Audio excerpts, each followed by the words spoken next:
మల్లన్నసాగర్ పెద్ద కాలువకు భూమి కోల్పోయిన రైతులు ఈ రోజు ఆందోళనకు దిగారు.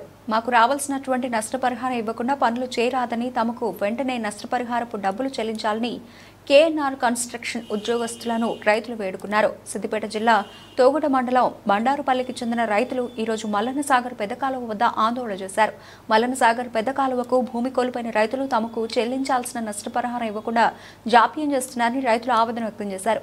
అనంతరం మల్లన్నసాగర్ పెద్ద కాలువ వద్దకు కేఎన్ఆర్ కన్స్ట్రక్షన్ ఉద్యోగస్తులు చేరుకున్నారు. రైతులు తమకు రావాల్సిన డబ్బులు చెల్లించాలని అడగా వారి ఇరువురి మధ్య కొద్దిసేపు వాగ్వివాదం చోటు చేసుకుంది. సమస్యల పట్ల వివరణ కోసం మీడియా అడగా మీడియాతో కూడా దురుసుగా ప్రవర్తించారు. ఈ సందర్భంగా రైతులు మాట్లాడుతూ కొన్ని సంవత్సరాల నుంచి తమకు చెందాల్సిన డబ్బులు తమకు ఇవ్వకుండా కాల్వ పనులు చేపడుతున్నారని, తమ మాటను వినిపించుకోవడం లేదని వారు ఆవేదన వ్యక్తం చేశారు.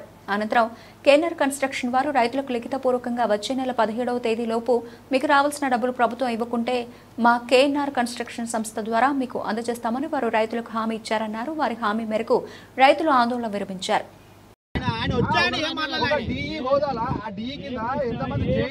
ఎంతమంది ఏఈలు ఉంటారు, అంతమందికి సమాధానం చెప్పాల్సిన డి అట్లా మాట్లాడచ్చా? ఒక రైతును పట్టుకొని గుద్ద వాళ్ళకి దాన్ని ఎట్లా మాట్లాడతారండి? ఆయన తిట్టింది మరి ఎవరు చెప్తారు? ఎవరు ఆయన ఏమన్నాడు? నేను చెప్తా. ఆయన అన్నది ఏం చేసా, మేము గిన్నిసార్లు తిరుగుతున్నాము, ఆర్డీఓ ఆఫీస్కి పోయినాము, కలెక్టర్ ఆఫీస్కి పోయినాము, ఎంఆర్ఓ ఆఫీస్కి పోయినాము, మమ్మల్ని అన్నిసార్లు తిడిపిస్తున్నారు, ఇంత గోస పెడుతున్నారు. మా గోస తగ్గుతుంది మీకు కూడా, మాకే కాదు మీ పిల్లలు కూడా తగ్గుతున్నాడు. అవును సార్, అవును సార్. ఇప్పుడు ఈయన ఈ ఊళ్ళో ఈయన ఆవేశం, నేను అనలే, ఆయన అనలే, ఇంకో రైతాన్లే. ఈయన ఆవేశం ఏంటంటే, ఈయన ఈ ఊర్లో ఉన్నాడు, వీడికి రావాలంటే ఈ పైసల కోసం తిరగాలంటే ఆయన వేరే ఊర్లో పోయి ఆయన పనులు ఆపుకొని ఆడికెళ్ళి టైర్ పంక్చర్ అయినా ఏం పంక్చర్ అయినా బండి పంక్చర్ అయినా ఆడ మొన్న ఎట్లా తిరుగుతాడు ఆయన? ఆ గోస తగ్గుతుంది ఆయన ఉద్దేశంతో ఆ మాట అన్నాడు. ఓకే సార్, ఒక రైతు తెలిసో తెలియక అంటాడు, ఒక డిఈ హోదాలు ఉన్నాడు, ఆ మాట మాట్లాడొచ్చా? అయిపోయింది కదా, నువ్వు చెప్పవలసిన అయిపోయింది. నేను ఒక్క ఆయన ఏమన్నాడు, నువ్వు ఇట్లా గోస పెడుతుంది. ఆయన ఏమన్నాడు, సరే పోనీ డిఈ అన్నా చెప్పిందన్నా చేసిండా, పోనీ ఉన్నాడా, పోనీ అన్వర్ సార్ అన్నాడు, ఆయన అన్నాడు, వీళ్ళందరూ అన్నారు. అనుకోవాలంటే ప్రతి ఒక్క దానికి తప్పే ఉంటుంది. నేను అదే అంటున్నా సార్, నేను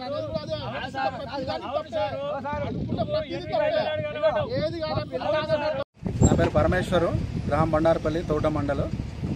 పెద్ద కాలువ భూ నిర్వాసితులం మేము. మాకు రెండో విడత డబ్బులు రాక గత సంవత్సరం నుంచి ప్రభుత్వం మమ్మల్ని డబ్బులు ఇవ్వక చాలా ఇబ్బంది పెట్టింది. ఆర్డీఓ ఆఫీస్ మమ్మంటే కలెక్టర్ ఆఫీస్ మమ్మంటే ఎంఆర్ఓ ఆఫీస్కి తిప్పి మమ్మల్ని ముప్పుతుప్పులు పెట్టింది. గత 15-20 రోజుల నుంచి ఇక్కడే కాలువ దగ్గర కూర్చొని కాలువ దగ్గర ధర్నా చేసి పనులను ఆపడం జరిగింది.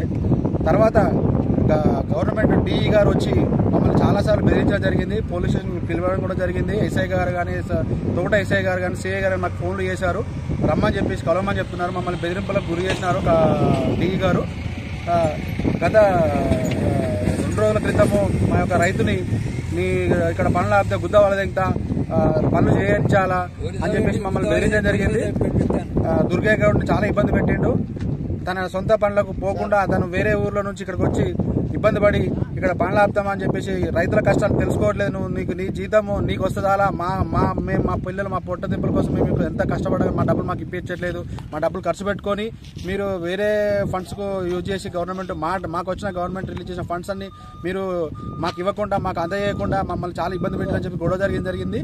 3 రోజుల నుంచి 4 రోజుల నుంచి 3-4 రోజుల నుంచి మాకు ఈ కేఎన్ఆర్ వాళ్ళు కల్పించుకొని, లేదు గవర్నమెంట్ డబ్బులు ఇవ్వకపోతే ఈ వచ్చే నెల జూలై 16వ తారీఖుల్లా గవర్నమెంట్ ఇవ్వకపోతే కనుక మా సొంతంగా మేము మా డబ్బులు రైతులందరికీ 33 మంది రైతులకు మేము చెక్కులు ఇచ్చి, ఆ తర్వాత గవర్నమెంట్ ఇచ్చిన తర్వాత దాన్ని మేము రిటర్న్ తీసుకోగలము. అప్పటి వరకు 15వ తారీఖు జూలై తర్వాత మేము కనుక చెక్కులు ఇవ్వకపోతే పనులు ఆపుకోవచ్చు అని చెప్పి స్వచ్ఛందంగా ప్రాజెక్టు పి కృష్ణారెడ్డి గారు, ప్రాజెక్ట్ కోఆర్డినేటర్ గారు, ప్లస్ కొండలరెడ్డి గారు, కేవి నారాయణ గారు, భాస్కర్ రెడ్డి గారు, వీళ్ళందరూ కేఎన్ఆర్ కంపెనీకి సంబంధించిన ఎంప్లాయీస్ అందరూ వచ్చి మాకు హామీ ఇవ్వడం జరిగింది. హామీతో పాటు కాగితాలు కూడా సంతకాలు తీసుకొని మేము పనులు చేసుకోవచ్చు అని చెప్పేసి వాళ్ళకు తెలియజేసినాం.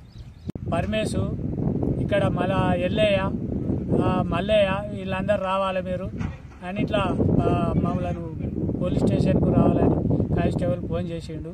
సరే వస్తాం సార్ అని చెప్పినాం. చెప్పిన తర్వాత ఇక్కడ కినాల్ సార్లు వీళ్ళందరూ ఇప్పుడు అన్వరు ఈ కృష్ణారెడ్డి భాస్కర్ రెడ్డి వీళ్ళు వచ్చి మళ్ళీ కాగితం మా జిమ్మదారు పైసలు ఇచ్చేది మా జిమ్మదారి మేమే ఇస్తాము. ఇప్పుడు ఈ వచ్చే నెల 16 తారీఖు ఇవ్వకపోతే మీరు ఇష్టం ఉన్నట్టుగా మీరు పైసలు ఇవ్వకపోతే చెక్కులు ఇవ్వకపోతే మీ బంధు పెట్టుర్రి, మీరు ఏది చేసినా మేము ఒప్పుకుంటాము అని ఒప్పుకున్నారు. కలెక్టర్ ఆఫీస్కి వెళ్ళాం, అన్ని ఆఫీసులు తిరిగినాము. సో వాళ్ళు పేమెంట్ ఇస్తాను నీకు అష్యూరెన్స్ ఇచ్చినారు. దాన్ని బేస్ చేసుకొని మేము ఒకవేళ వాళ్ళకంటే మిస్ అయితే మేము 100% పేమెంట్ ఇస్తాం. పూర్తి స్థాయిలో 100%